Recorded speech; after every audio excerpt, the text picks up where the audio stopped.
pilgrim and a stranger traveling through this worrisome land, and I've got a home in that yonder city, good Lord, and it's not made by man. Well, I've got a mother, a sister and a brother who have gone on before, and I'm determined to go and see them, good Lord, over on that other shore.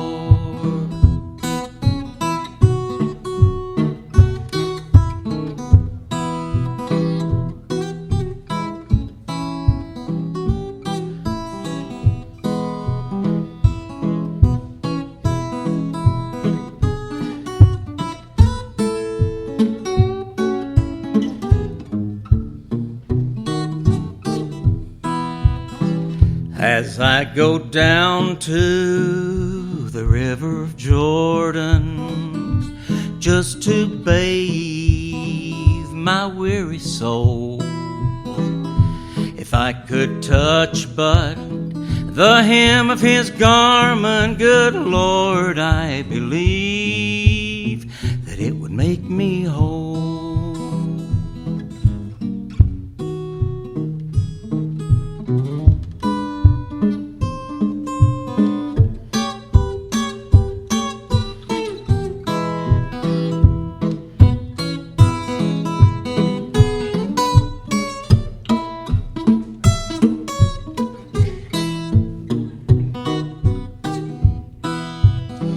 I am a pilgrim and a stranger traveling through this worrisome land, and I've got a home in that yonder city, good Lord, and it's not made by man. Yeah, I've got a home in that yonder city, good Lord.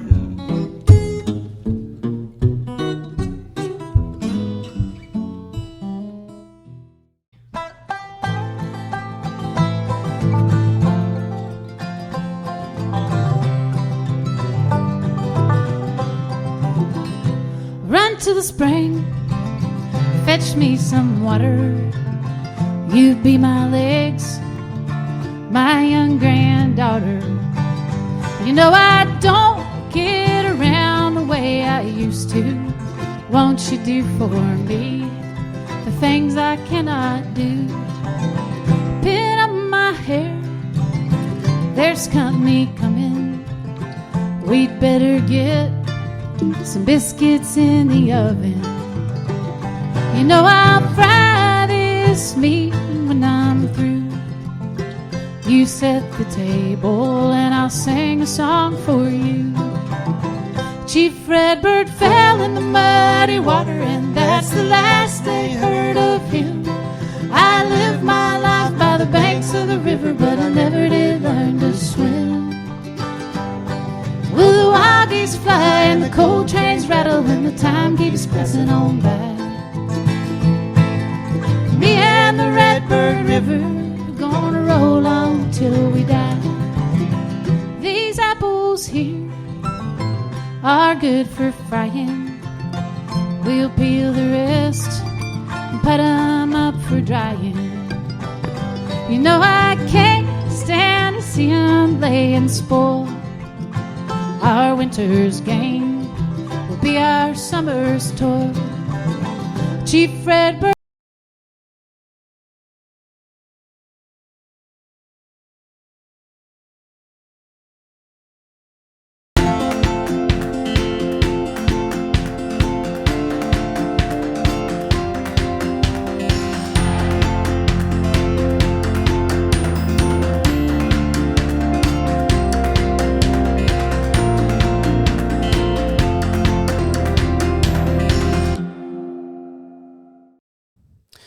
And welcome everyone to Kentucky Gives Day.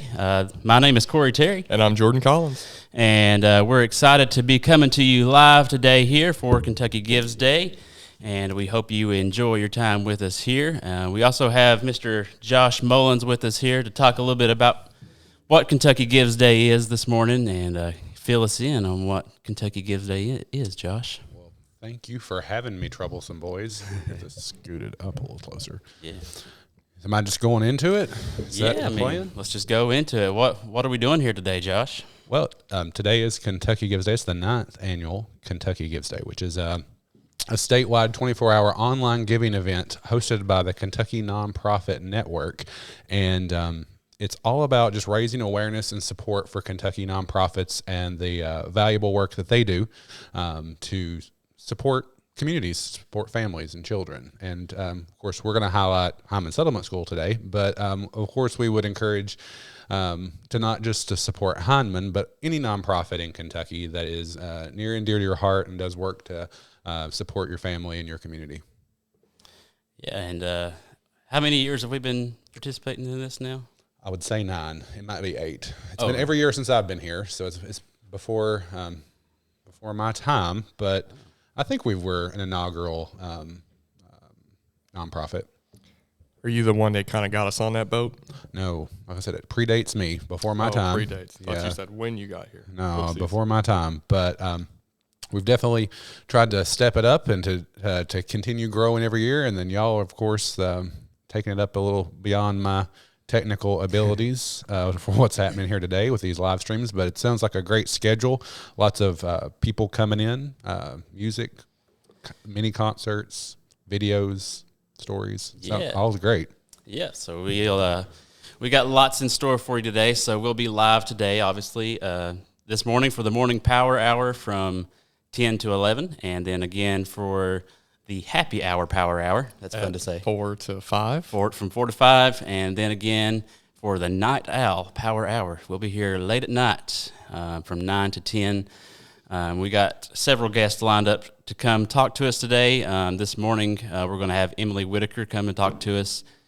She's one of our Grow Appalachia members, and she also teaches some classes for our Common Threads program. And then for the happy hour power hour, that's so fun to say, happy hour power hour. We are having Scott and Lauren Napier come and talk to us. Oh, Sarah Kate made me second guess myself. So they're going to come talk to us about the Pick and Bow program that they are instructors for. And they're also going to play us some tunes, I think, with Sarah Kate. You can play Sarah Kate? Yeah, Sarah Kate's in the audience back here. She's our one-person audience. Yeah, so, and we got lots of videos that we're going to be showing, some presentations. So, yeah, it's going to be a good morning. So we have a couple of projects that we are highlighting for Kentucky Gives Day this year. Every year we always try to have particular projects. Josh, do you want to tell us a little bit more about what we have going on? Yeah, so we have 2 projects for Kentucky Gives Day 2021. One of those is to help preserve the James Steele Cottage. Mr. Steele, for those that know or don't know, of course, is a notable Appalachian author, was really prolific in his time and produced many important works on the region that were written here in Knott County and here at the Settlement Schools campus. And so he did live here for many years, and I should know the number off the top of my head, but he came here in the 30s, is that right? Is that what we've... Yeah, I think so. We're in the 30s, and of course he passed in 2001 and is buried here on campus near the chapel. But Mr. Steele devoted his life to the region and to writing, and we need to do some work on his home, and we wanted to turn it into a place that has a place where other writers can come and be inspired and to produce their own works that are just as important to the region and share and uplift new voices. And so we're going to do that.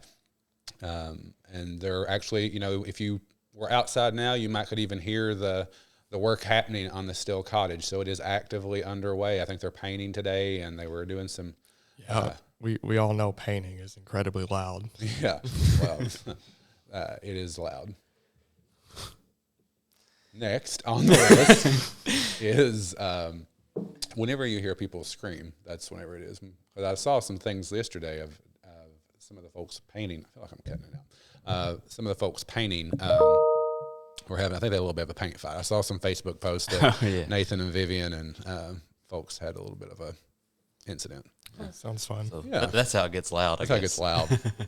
But then the other thing we're going to do is provide scholarships. Of course, there's a growing need for scholarship support for children to participate in after-school programs such as Pick and Bow that you'll learn more about at the 4 o'clock hour, but then also through the dyslexia program, through our expanded work there. As we've said, you'll hear there's 90% of children receive some form of full or partial financial aid to participate in settlement school programs, arts, dyslexia, and families that are sponsored through our Grow Appalachia. So the need for scholarship support is huge and is ever growing, and we need that now more than ever. And so we hope that you'll learn more about the dyslexia program later today, and the traditional arts programs with Sarah Kate and the folks that she's bringing in, and choose to make a gift for either of those projects.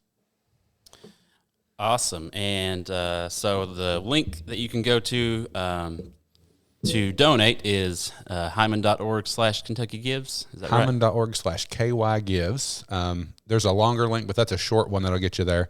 And you can click on a link to actually make it. We would encourage you to give on the Kentucky Gives website, not our own website today, because we get lots of bonus prizes if we hit certain goals. And so by donating on hyman.org/KY Gives and clicking the big banners at the top that says, make a gift now, that's how you do that. And as you've alluded, this is a power hour. So between 10 and 11, there's a prize up for stake, an extra $250 this hour if we have the most donations in this time frame. And I'll have to double check. It actually is the most number of unique donors. So it's not even matters how much you give, just that you give. It's what's important to us today. So between 10 and 11, we'd encourage you to give. And all day, but particularly now. Yeah. And we also have a couple of gifts that we are going to be sending out to people who donate a certain amount of money. Let me pull those up here. So the first gift that we have, and what is the amount for this one? I can't remember. $50. $50. If you donate $50, you will get a copy of Lucy Furman's The Choir Women, which she wrote and also lived in the James Still cottage that we are renovating. That was originally her cottage. I think it was built for her. Yeah. We call it the Still cottage because I guess he lived there far longer. Yeah. But, it was actually built as Oak Ledge was the name of the cabin back when it was built for Miss Furman. And, she wrote The Choir Women about her time here in Heinemann. It's a fictional account. It's the inaugural print from our Fireside Industries literary imprint. Yep. And then again, if you donate $100, is that right? Yeah, $100. $100, you get one of these beautiful Hyman Settlement School T-shirts with these wonderful graphics. Is this Jordan? No, I don't think that? I did this one, but okay. A little before Jordan's time. Yeah, but once we're out of these, right? Yeah, so these are gone. And what's important is that's a V-neck, which is a popular thing here at the office because, as you know, crew necks choke. Popular among some. Popular among some. Among one. Among one. Hi, No Rita. names. Hi, Rita. Hope you're listening. Whoops. And then, of course, for a $200 or more, you can get a weekend stay in the James Still cottage, the renovated James Still cottage. So you can be a sponsor, get your name on a plaque that we put in there for $200 or more, and you can stay with us. Awesome. And then whenever we were going through James Still's cottage, we found a bunch of these Foxfire notebooks up there that we thought we could do something cool with. So, Josh, what was the that's plan with this? To be decided. I don't know. We still haven't figured it out yet. So maybe if people really need a copy of this, they can let us know. It's from fall 1998. It's a special Foxfire printed just honoring Mr. Still and his legacy. We found, we have our own collections of them for our archives, but there were so many up there that we're like, maybe people might be interested. They might be interested. So if you have any ideas for how we can give these away, let us know. We might get real desperate later and come up with a fun idea for how to do that. Yeah, so be sure to check those out if you're interested. And donate again at www.hyman.org // There you go. Kentucky That's always Gives. backslash. I always want to say backslash, but it is // So you can do that there. And if you are tuning in with us, please comment and let us know you're listening. If you have any questions or anything throughout the live stream, you can message us there, and we will see it, and we will be sure to answer your question. If you have questions for our guests when they come up to, we'll have a period where we take questions from the audience. So now we are going to turn to a video so you can see more about our projects that we have for Kentucky Gives Day this year. Hello, I'm Silas House, and when I was a young writer, I went to the Hyman Settlement School in 1996 to the Appalachian Writers Workshop, and it was absolutely life-changing for me. It changed the way I not only thought about writing, but also fellowship with my fellow writers, fellowship with my fellow Appalachians, and just about everything changed for me after I went there. It opened up the whole world for me. And while I have particular allegiance to the Writers Workshop, Hyman Settlement School does all kinds of other great programming that has touched the lives of many, many people, the way the Writers Workshop had such an influence on my life. So every year, I always want to give back to Hyman Settlement School and do whatever little bit I can in helping that mission that I believe in so deeply continue to go on.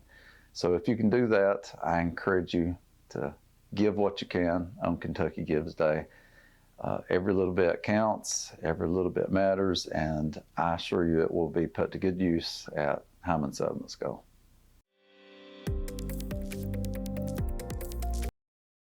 Hey everyone, my name is Corey Terry. And I'm Jordan Collins. May 11th is a special day in Kentucky. It's Kentucky Gives Day, a statewide day set aside for Kentucky nonprofits to raise money to continue their life-changing work. This year for Kentucky Gives Day, our focus here at Hyman Settlement School is preserving and providing.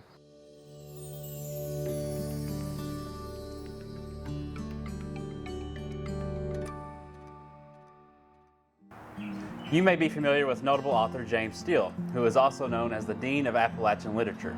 He wrote such books as River of Earth, the Wolf Pen Poems, China Berry, and The Run for the Albertas. Mr. Steele was a longtime employee of the Hyman Settlement School, who helped found the Appalachian Writers Workshop and touched the lives of many Eastern Kentucky children and inspired a renaissance of Appalachian literature. Well, I think that any Appalachian writer would think of James Steele's writing as really foundational. I mean, I don't think you can really understand Appalachian literature without knowing River of Earth, knowing James Steele's poetry. I know that reading James Steele's poetry hugely influenced my work. I wrote a whole novel in reaction to one of his poems. And I think that he was one of the first writers to really give us an identity, to really form what Appalachian literature is. So, I mean, he's one of the cornerstones. So we just can't underestimate how important he is to our literature. For part of Mr. Steele's time here at the settlement, he lived in a small cottage here on campus that sits on the hill overlooking Hyman. The cottage is one of the oldest structures that we have here on campus. In its early days, it was used by Miss Lucy Furman, the author of Queer Women. Mr. Steele inherited this cottage from her and spent many of his days and nights there penning short stories and poems. Mr. Mike Mullins, he said he would come here to the settlement school early in the morning before daylight. He was the director, and he would come before daylight. He would sit in his office, and he would look out up on that hill where that little cottage is, and Mr. Steele's, and the light would be on up there early morning because Mr. Steele would be reading. He just loved to read. He'd lay in bed and read. He's an avid reader. And so that made him a great writer because he was well versed in so many subjects. He read everything right up there on that hill. For this Kentucky Gives Day, the settlement is seeking to preserve the legacy of this historic property, creating a living library seated with Mr. Steele's extensive book collection and provide an inspirational haven for riders to reflect on and refine their works. This will ensure that Mr. Steele's legacy is honored, continuing to be a source of inspiration and admiration for both the riders and readers of this region and abroad for years to come. For any rider to be able to stay in the place where he spent so much time and still contains his creative spirit is, of great value. I've been lucky to stay at James Steele's cottage before, and just to know that such great work was composed there, and to look out on the same views he looked out on, and to walk that same walk down the mountainside that he walked down that little path, and things like that made me a better rider. It gave my riding more energy during that time I was there. So I think it'd be an incredible place for a rider to stay. Mr. Steele, there's so many years, and he helped with, he's got the reading program named after him. He read to the dyslexic children, and he went through the county reading his poems and short stories. And it was such an integral part of the settlement school for so many years.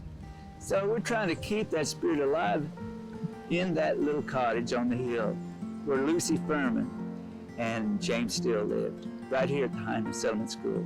Please donate, keep it alive.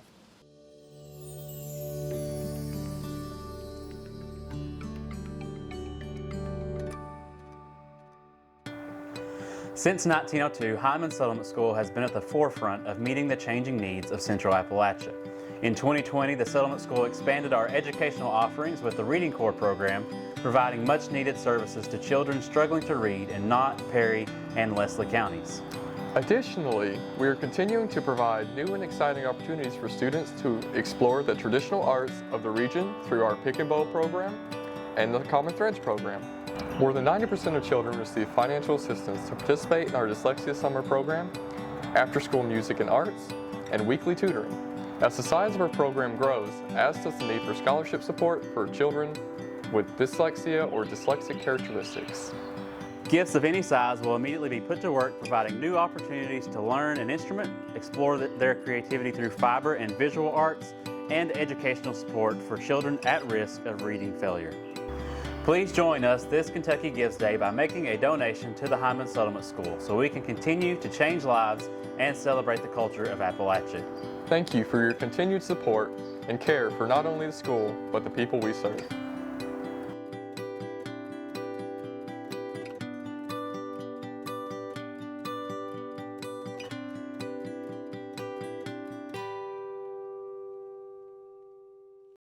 Hey everyone, my name Almost had a repeat there. I don't know why that happened. Yes, so that is a video detailing and explaining our projects. And once again, if you're just tuning in to our live stream today, we are live streaming for Kentucky Gives Day this year for the Hyman Settlement School. We got several projects that we are raising money for. If you would like to donate, you can go to www.hyman.org/Kentucky Gives. KY Gives, actually. Don't write Kentucky all out. You go KY Gives. Yeah, well, they made it easy on you. Now I see why Josh corrected me earlier. I was like, what's he correcting me for? So we got some comments we got going on here. Yeah, we got to recognize the people. Yeah, if you're tuning in, please leave us some comments, and also share the video so more people can be reached by it. Gail Young says, I see 3 very handsome young men. Love all of them.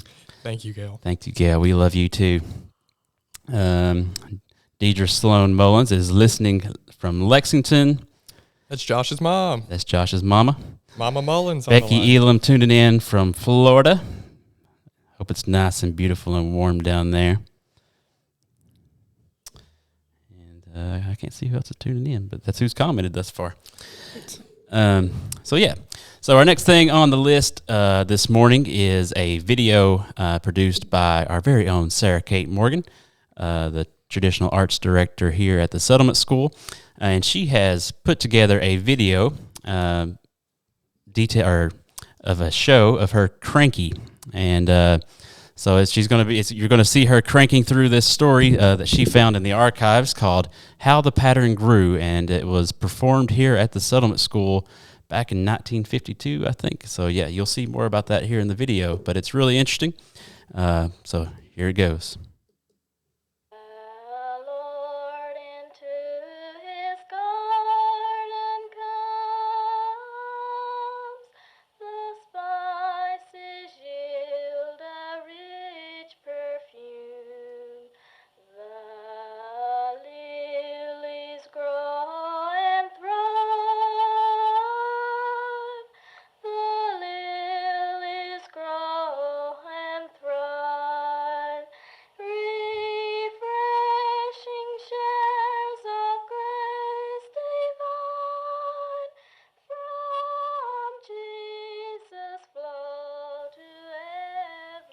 How the Pattern Grew is a pageant that was given in 1952 by friends in the community to celebrate the 50th anniversary of the Heinemann Settlement School.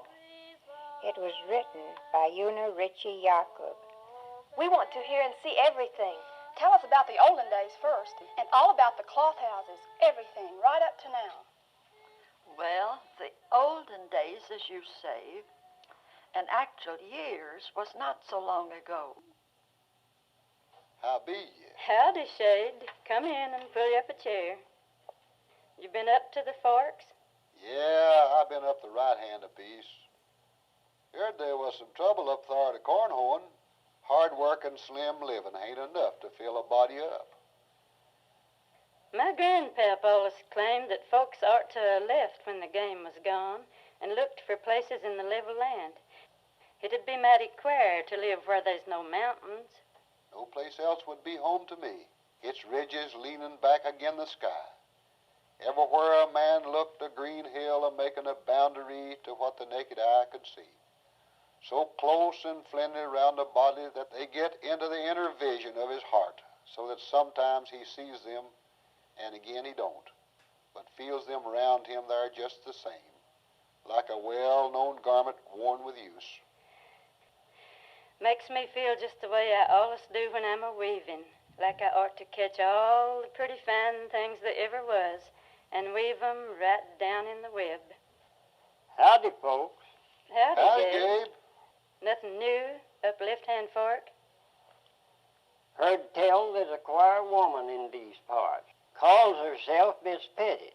They say she carries a whole lot of little old bitty pokes of blossom seeds and gives them to everybody she meets up with. Is she stuck up at all? Just as common as anybody. I'm going up the creek tomorrow. If I see the queer woman and happen she give me some of them fotch-on blossom seed, I'll fetch you some. Shade, I'd be mighty beholden to you. And they really came to Hazard that summer, didn't they? Yes, they lived in tents, borrowed from the state militia, and decorated with flags and kindergarten chains. The people called them cloth houses. And the teachers queer women because they seemed so strange to us. They taught classes in cooking, sewing, home nursing, singing, and kindergarten. There were all sorts of socials and play parties. The second summer, they came to Heinemann. How did they happen to come here, I wonder? Well, that was because of Uncle Solomon. Haven't you heard about him? There appeared in Hazard one morning an old man. Good morning. My name is May Stone. Howdy. I'm Solomon Evertram over on Troublesome. Troublesome is quite a distance away, isn't it? It's about 20 miles, I allow. I always walk barefooted. Never could get used to shoes. Well, I wanted to ask ye to come over into the valleys of the Troublesome and bring learning to the folks there. I want my grands and great-grands to have the chance I never had. That's a wonderful request, Mr. Everidge. They did come to Heinemann that next summer, the summer of 1900, and pitched their tents on the hill behind the town. It was a wonderful summer. The classes were large and eagerly attended. The people liked the kind of thing the women were trying to do. Their firm belief in the common integrity of the human spirit was a kind of religion they lived. In 1902, they returned, and that was the beginning of the Heinemann Settlement School. It was the very first rural social settlement anywhere. Health work was one of the big things from the very beginning. It is hard for us to realize that there were no hospitals in the mountains. Many clinics, eyes, ears, nose, and throat, but especially tonsil clinics, were held. So from the very beginning, there was the continual concern with health. There was also, from the beginning, a purpose to foster and revive the old mountain hand industries. Why, here comes Aunt Cart now with a bunch of baskets. Oh, what lovely baskets. How are you, Aunt Cord? Well, I know how you love things folks make with their hands, and I just wanted to show them off to you. We'll take all you make, Aunt Cord. We can find a market for them. There was a coming of Mr. Cecil Sharp, all the way from England, to collect our songs. He got many songs right here, didn't he? Girls, I'd like to have you sing that song about the little devils to Mr. Sharp. Beautiful, beautiful. This is most exciting. Do you know I've hunted all over England for a version of that song with the whistling refrain? Either your son or your daughter I crave. How does that whistling go again? It's your old scolding wife and it's her Emma's house. Da-da-da-da-da-dee-dee-dee. He hobbles her up all on his back.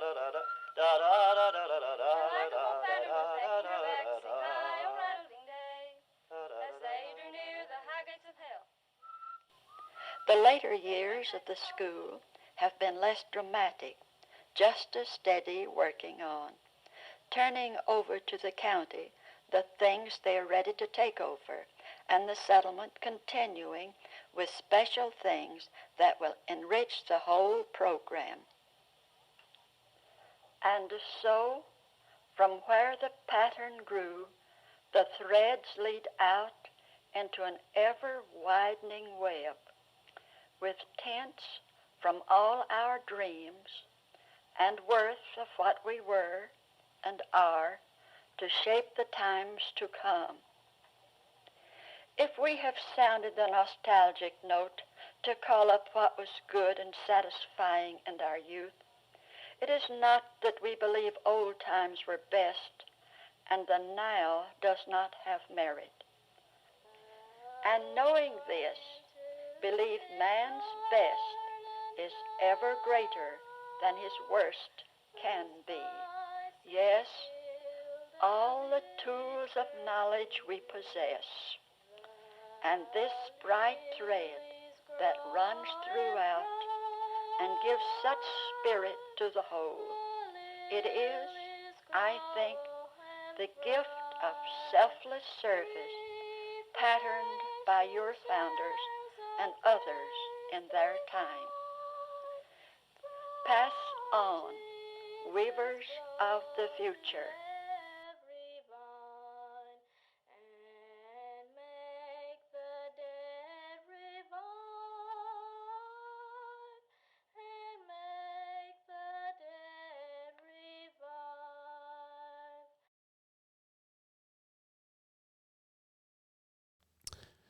What a beautiful way to tell the story of Hyman Settlement School. Yeah, with a cranky. With a cranky. A little spooky, but that's okay. A little spooky with the little candlelit background there. Awesome video. We thank Sarah Kate for making that. She put in a lot of work on that cranky and was here until midnight last night making that video. And everyone kind of helped out too. Yeah. Everyone was cutting out little figures except for Corey.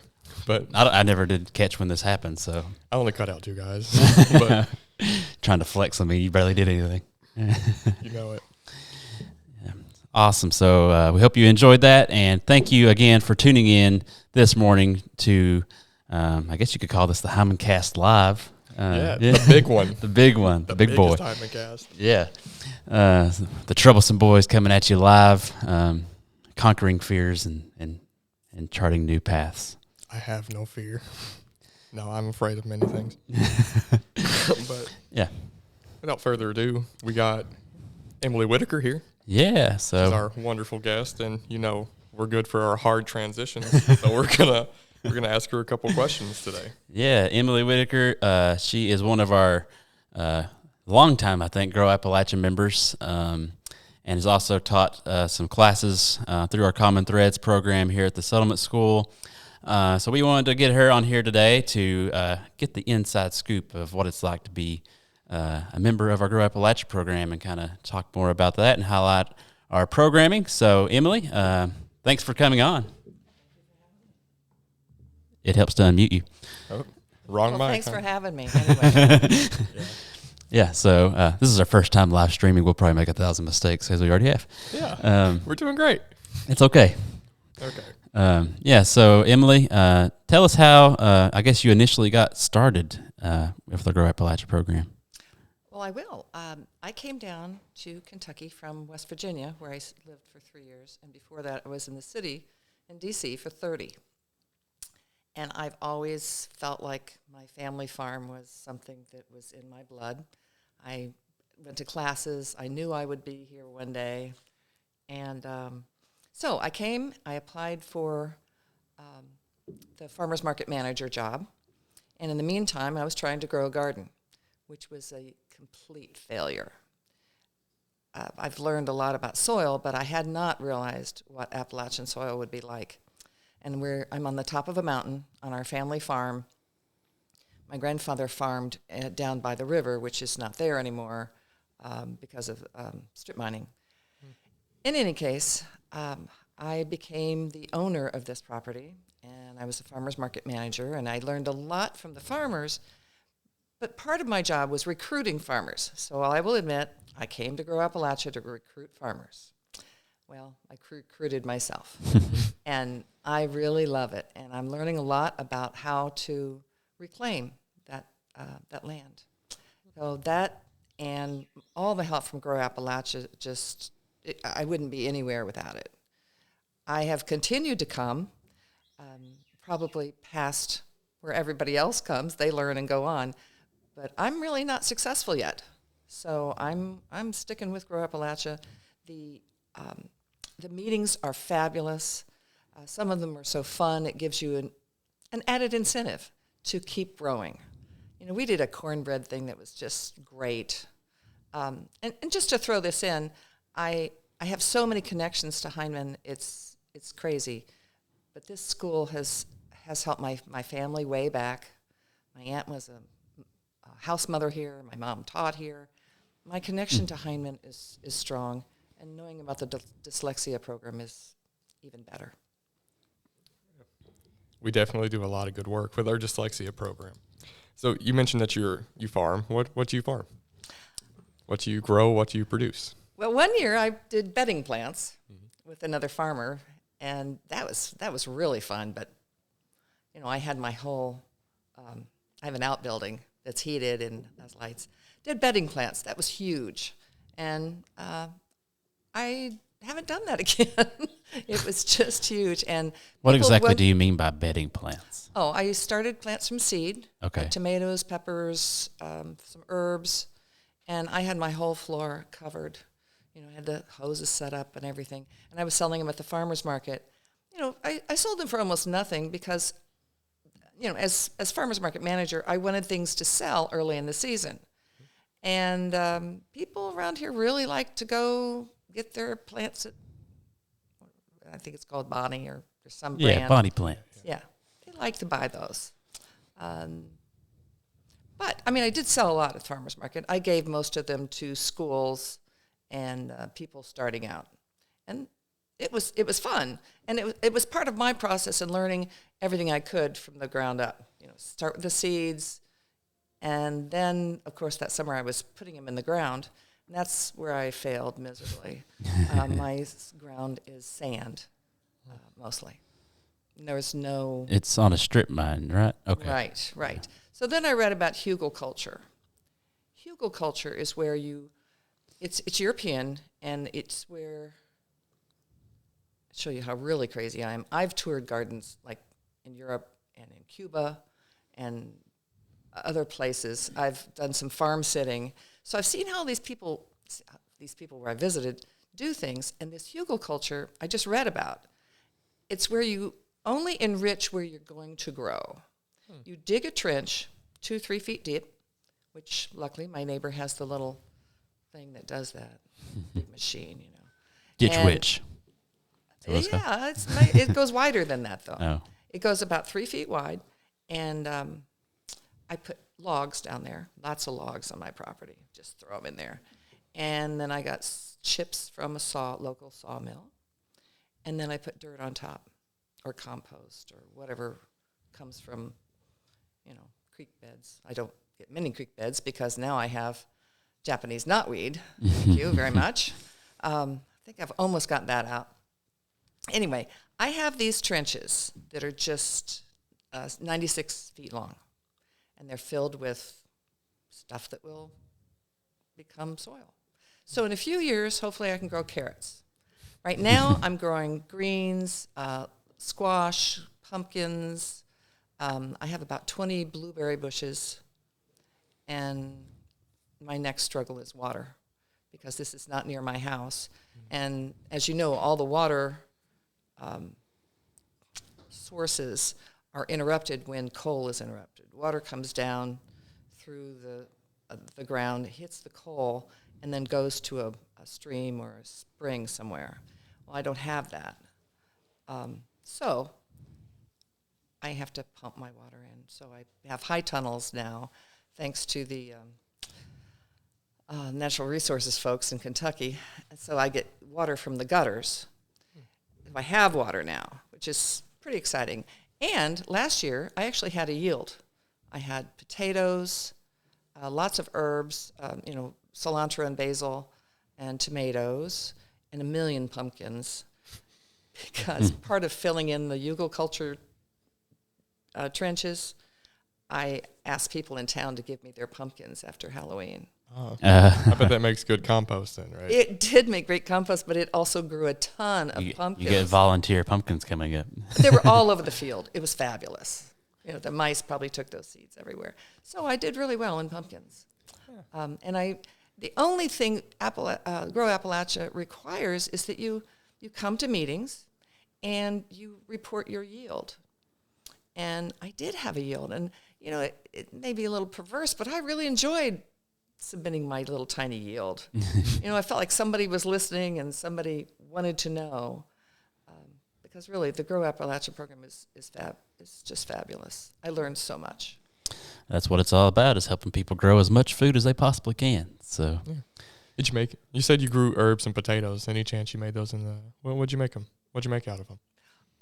Oh, that's funny you'd say. I put green things in everything now, which I didn't before.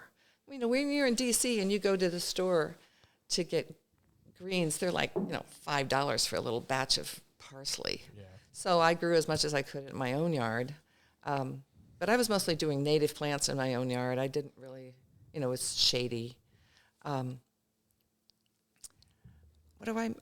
really like this potato dish that a cousin of mine makes, and I just put everything green in there. She put potatoes and carrots and things in it, and I just throw green things in it. Swiss chard, kale. A friend of mine showed me how to make sweet potato soup with peanut butter and kale. Oh, that sounds good. Oh, peanut butter. Oh, yes. Peanut butter in almost everything would make me happy. That's true. But a lot of people here at the office can say I eat a peanut butter sandwich at least once a week, two or 3 times a week for lunch. Along with your grapefruit the other days. Now, see, both of those, well, this was my take as a farmer's market manager, both of those are not grown here. So trying to mix those, or trying to eat what's grown here and mix in the things you really love, I think it's beautiful. But grapefruit, I do kind of miss grapefruit. I try to eat what's in season and locally available. And we do have more farmers coming to the Hazard Farmers Market now, the Perry County Farmers Market. Then I started coming to the Knott County Farmers Market. That, every farmers market is different. But I really like the one over here because I think it's going to blend the settlement school with the town. Yeah. And in my past, I've always heard there's kind of a separation of the town and the settlement school. Just because the settlement school is probably so big. But I think it would be really great if they would blend together more. So I come to the Knott County Farmers Market. Yeah. I mean, it does seem to be an issue. A lot of people, they'll pass the building and they just think it's just a big blue building on the side of the road. And if we don't directly serve you, then it's hard for us to, for you to know what we do or who we are. So that's right. Yeah, our Farmers Market and Grow Appalachia program has certainly done an amazing job of getting people from the community involved here at the Settlement School more, and for that we are deeply grateful. And Becky Elam wants to know if you have ever tried growing peanuts on your sandy soil or ever think about it. I haven't. Apparently that Is works. that a thing? I don't know. You could do watermelons. That works in sandy soil, right? Well, actually, I did. Really? I had a couple of volunteers. They didn't do too well. But, yes, sandy soil. I'm trying strawberries this year. I will try peanuts. Why not? Yeah. Why not? I even have some raw peanuts. Do they germinate? I don't know. I'll find out. I can find out. That is beyond my farming capability. Yeah, that's a really good idea because my sand goes way down. You could just make your own peanut butter sweet potato soup. Yeah, then I could. Really good. With kale. With kale. Yeah. That's my favorite green. Oh, kale. Yeah. Kale is pretty solid. I'm a spinach man myself, though. I enjoy a good spinach. Yeah. Doesn't last as long in the refrigerator. Yeah, that's the shame. So you also grow or produce some honey and make coffee. Tell us a little more about that. Yes, I decided when I retired to just do whatever I wanted, right? So I came to town. This was before I knew about Grow Appalachia. I went to the extension office and went to other places and said, what do you need here? Well, almost everybody answered beef.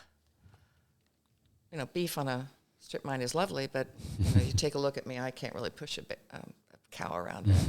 So I decided to roast coffee. Because there at the time, we had no coffee roasters around here. This was 6 years ago. I took about 6 months. I practiced roasting coffee in my basement. I got a coffee roaster from a cousin of mine who was tired of roasting coffee. I think it was still under warranty, the machine was. So I have this commercial coffee roaster in my commercial kitchen in my basement. And, I have to ventilate it for the CO and it was kind of complicated. So for 6 months, I practiced, made all my family drink good and bad batches. And when I got to the point where it was stable, I started selling it. And in West Virginia, they were selling it for $1.50 an ounce.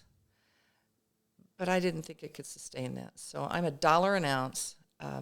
My daughter helped for a long time. She's actually the first one who turned on the roaster because I was afraid of the gas.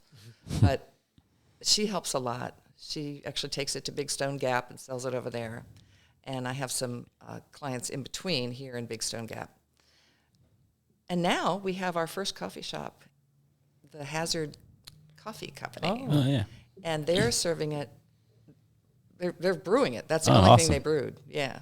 I haven't got to get over there and check that out yet. That's on my to-do list. Yeah, he's really good. And the Harmony House was the first place to actually use it to serve coffee. Other than that, I've just been giving out samples and beans. And I have a little following. It's fun. And sometimes I deliver. We also have a little following, too. But when the coffee beans come to you, like, what are they, green or what? I don't know what coffee is before it's coffee. I love that part. I looked for an importer, a source that was as close as I could get, and it was New Orleans or Charleston, South Carolina. I had been getting beans from Minnesota and California. It seemed a little silly, but I couldn't find any closer than Charleston, South Carolina. So I get from the Buxton brothers, they've been in business in Charleston, South Carolina. They've been in business 100 years, and they're really nice, and they are able to give me some consistency because people come and ask for a certain coffee. I bet 90% of the folks that buy my coffee can't tell the difference. I can barely tell the difference, to be honest. I roast them all pretty much the same, but they come in 132-pound bags. Wow. Plastic bag inside a burlap bag, and I have to have them delivered to a loading dock, which is my local car repair place, who's been wonderful. He always takes them. I get 5 or 6 bags at a time, and then I have to push them onto a table in my garage, and then I put them into 5-gallon buckets and take them to my roaster. And they are green, and they need to be roasted. I can do between 3 and 5 batches in an hour. You have to pay real close attention. I've burned several. Occasionally I mix roasted ones with green ones, which is a mistake that you regret. Yeah, I mean, I'd imagine some would be burned. It's like popcorn, right? You can't put it back in. Actually, that's funny. Some of them actually pop up like popcorn. Oh. I never expected that. That's interesting. The roaster goes to 450 degrees. It's not to be played with. But it's a nice clean process. I didn't see the need for a commercial kitchen, but the government does. So, it's legal, and then you get the beans out, and they have to rest for 24 to 48 hours to degas, and before you can grind them. Okay. Other than that, I bag them up, take them out. Now, I drink your black tea that you sell. So what's your process with that? Because I want to know what I'm drinking every other morning. I cheat. I don't grow the tea. Oh, yeah. I mean, I'd imagine it's hard to grow in Kentucky. It is. It's really hard. Same with coffee. I've tried growing coffee. I am going to try peanuts. But the tea comes from a place in New Jersey that I looked around to see what you could get at the grocery store here. Mm-hmm. You can't really get tea this black. Okay. I don't know have you been, well, we can talk about that later, I guess. I'm sure people buy black tea all the time. Mm-hmm. I buy it from an importer in New Jersey, and I just happened upon it one day when Jenny Williams, we all know Jenny, will be on your show, right? She'll be here Thursday. Don't Agrilacha. Agrilacha, that's right. Another great program. She suggested for these big meals that we have called a seat at the table, and there's always a theme. So she suggested I do Latin coffees or Latin tea or different kinds of teas or different kinds of coffees. It did go to coffees. So I did a lot of experimenting, and I'll put a different flavor in there sometimes. I suspect you've had the plain black tea. Yeah, this is the plain one. And I import it, and I will give you the brand name, and you can get your own. I don't sell much of it. I don't make a dime on it. It's expensive.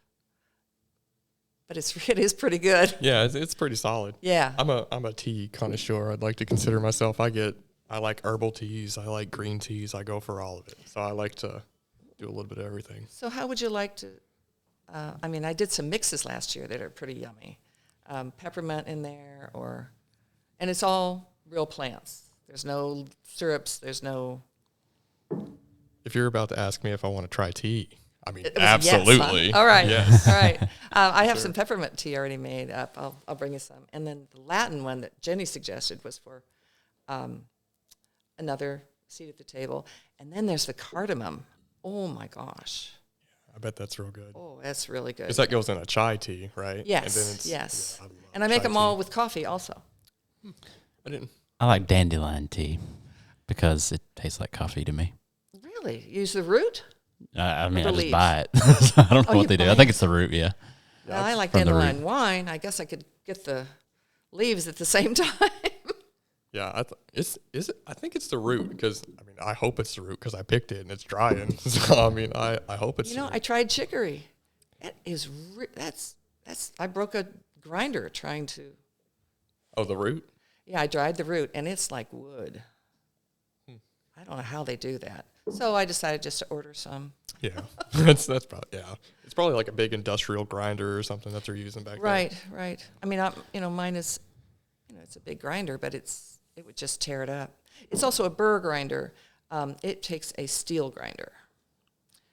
You learn a lot doing this stuff. A lot of mistakes. Yeah, I mean, I have to learn almost everything through mistakes, and then I keep making them. I guess the bee part was next. We invested in bees. Yeah. We've lost a lot of hives. We've bought new hives. I'm still determined to produce honey. Last year we did 15 gallons. This year, or the year before, the COVID year was only 5 gallons. But again, Heinemann has been my best customer. Yeah, so if you've ever bought one of our holiday gift boxes that we sell every year, Emily is the one that grew I always want to say grew, but you didn't grow, you produced the honey.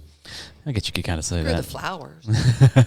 Yeah, you produced the honey and also the coffee that's been in those boxes. So we thank you for providing those for us. It's been a wonderful partnership. She's always there for my last minute freakouts, and I'm like, oh no, I'm out. I need more. and I assume you've probably do all right, but that's been kind of crazy. Yeah. But that's what customers do. Yeah. And that's what producers do, right? Yeah. We meet the demand. I should have a better idea of what to expect this year. So I'm ready. I have numbers and everything kept and should know. He's got numbers. I got numbers. I love that. What to expect, but it could be more. We hope. I'm glad my work has barely any numbers. That's my weak point. Well, I will say it does help. Yeah, but it's only a couple of years into that process, so. Yeah, I think this past one was maybe it might have just been our second, or maybe it was third. the second for me working with you. It might have been our third year. I don't remember. It was just it became my responsibility in the fall of last year. So. Well, you did a good job. I was figuring it out on the fly. You really weren't all that unreasonable. Because you'll meet anywhere. I don't have to drive all the way over here. I'll meet him at the hardware store. Yeah. I know where you're at. I just drive over there if I need to. Go get me something to eat while I'm in Hazard or something. All that gas station down there. What gas station? Sonia has the best hamburgers, just so you know. Where's this at? Right at the base of my hill, it's a town called... Oh, in Viper? Yeah. Oh, okay. Yeah, it's the Fusonia. It's funny because we talk about this from time to time. Southeast Kentucky has a very strong gas station culture.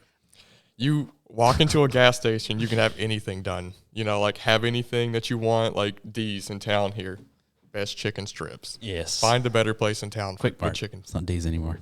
Oh, yeah. Don't want to confuse people. Used to be D's. Yeah. I didn't know. Yeah. Sold.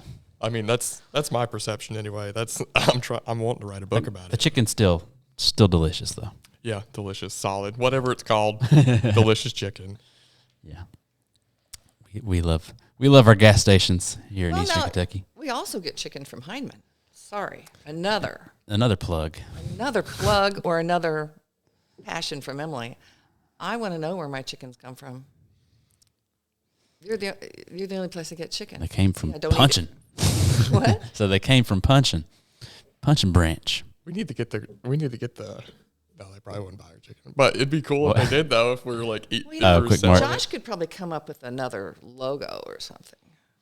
For chicken over there. Yeah, for your chicken, it's really good. We got to figure out where we're going to raise our chickens at this year. I wanted to raise some this spring, but the only place I could think to raise them is in the field down here, and I don't want it to flood. while I have chickens there, and have to be saving chickens in a flood, that'd be. I got to strip mine. Got a strip mine you can put on. There are no worms, but working on it. Yeah, I found we'll about get 10 there. this year. And if you keep putting that compost down that we gave you, you'll get some worms eventually. Oh yeah, we should. I don't want to plug that. My source of compost is right here. Don't want people to come steal the rest of it. I'm trying not to hog it. I'm actually going to go buy some. I mean, we still got plenty more. And all right, good. Come get some. But yeah, you mentioned that you have a lot of passions, and you've taught for the settlement school with the fiber arts, right? Yes. So, can you kind of explain like why that's important to this area and why we need that? Well, again, we go back to what I grew up with. I came down here every summer. My dad was in the Navy. We lived all over the place, and I was one of the younger in the family, so I always brought down here. Sometimes I was left. I don't know why my parents left me here. But I remember my first time coming over to Heinemann, I had tea in the Saul house. It was pivotal. So that's kind of like that origin story for the tea then, right? Yeah. But I forgot your question. You know what? So did I. So did I. Jordan was asking it. Oh, it was talking about common threads and I guess how. Oh yes, the fiber. Fiber. Okay, so my Aunt Gladys, that was house mom here, she didn't have anything to do with fiber, but my mother and my aunt both went to Berea, big Berea connection. So we would come down here for the Berea reunion. We'd come here. We'd go to my dad's home in West Virginia, and then we go back to wherever we lived. And fiber has just been big in my family. Lots of crocheters, of course. That's big around here. But my mom and my aunt were knitters and weavers. I have their weaving patterns from Berea. I have blankets that they made as students. You know, I'm sure there's a mistake in there. Mom used to make these huge rugs, like 10 by 12 rugs, just huge pieces. She had incredible patience. I don't know that I have that kind of patience, but she started me off when I was very young, knitting. We didn't start with crocheting, we started with knitting. They knitted socks. My Aunt Lorraine didn't go to Berea, but she's closer to my age, and she kind of mentored me. My mom had 5 kids. I needed an aunt.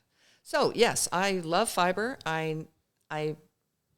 A friend of mine died, and I bought her a yarn store, which, I sell some yarn, not a lot, but I call it the Yarn Oasis because there is no yarn like this around here. You have to drive 2 hours. Yeah, it's in Lexington. That's the nearest place you can get anything. Abingdon.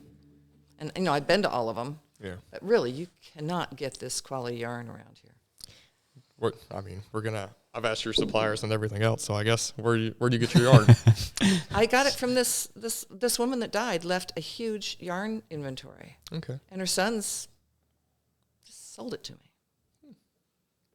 And I cataloged it, and I've got a place where I display it. I'm only there 3 afternoons a week. And people have come from pretty far to get it. I do some mail order. But, I like to knit it. Yeah. So I sell some completed pieces, and people come in and ask me to finish projects for them. I do know how to do it. This is just that seems lazy. Just finish your yarn thing, you know what I'm saying? Just finish it. Oh, yes, this woman is having her 5th child, and her 4th child's jacket is not finished. Oh, okay. So she's busy. And Gotcha. Believe it or not, people want me to make dishcloths. I do have more skill than that. I'd rather teach them how to do it, but I haven't gotten a lot of them to do that. The teaching part, the first one I did online through Heinemann for middle schoolers, and that was actually really fun. All the students didn't show up, but I was able to learn a little bit about videotaping. And since then, I've done a couple of Facebook videos about sewing and things. Given the year that we've had, it's good to get a little bit of video. Yeah, we've had to figure it all out. And, yes. I watched Corey, though. Hopefully next time, if we do something like that, we got the equipment now. We can make something pretty legit happen. Right. So yeah. Well, Emily, we appreciate you coming on. We're getting a little bit past the hour now. And everybody tuning in, be sure to check out Windy Hills Coffee and Honey. Check out the Yarn Oasis if you're ever here in Eastern Kentucky. Pick up some of that yarn. And, if you are interested in donating to the Hyman Settlement School, go to Hyman.org/KY Gives. And Josh is sending me text messages informing me that we have won the Power Hour this morning, and we have also raised $15,000, which I think we've already met our goal that we originally had, and we're increasing that now to $20,000. So we keep raising that bar. So we thank you all so much for your support, your donations today, and helping us continue our programs here at the Settlement School and for winning this Power Hour. That's awesome. Number one. So we thank you all for tuning in today, and we'll see you again for the Happy Hour Power Hour at 4 o'clock today. And then we'll be joined by our friends Scott and Lauren Napier, who teach in our Pick and Bow program. They're going to play us some songs, so you don't want to miss out on that. And we thank you again. My name is Corey Terry. And I'm Jordan Collins. And we'll see you soon.